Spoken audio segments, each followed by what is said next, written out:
I, Dr. Ricky Andrew Jones Syngkon, having been elected a member of the House of the People,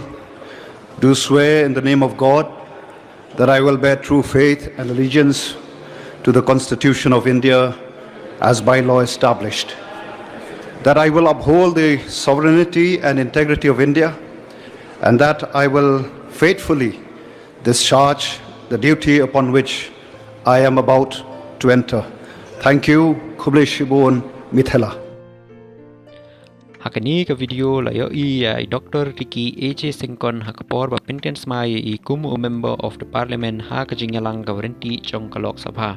kapor kapadap ta ka jingburom bat ka jingke kli pat ba kalapau ha ka si arpusan tarik chiliu arjar arpusau hambala pentens mai I Dr. Ricky A.J. Syngkon kumut khot chong ka parliament ka jingyalang kalasdang da ka jingpen itu pat ba u hakmat ka yeng dorbar pat buat sa ka jingkrens mai ka ba ulapen pau da ka mensim ka barenti da ka basmai ka kerteng ublay ulakular bandon kajinget kabasisha pat kajing IT security senchar chongkari banyada ya kajing la luot pat kajing long scam chongka India bat ban pendep hok ya ki kamram ki balabu hu kum unang mikmat chung ki pat ba kasur jung u kalalong ka benta jong ka dustur senchar pat ba kapala ne slam ka kular om tang hakikintin hendrai kum kajing ki kli man shakri ya kari pat ki pat ba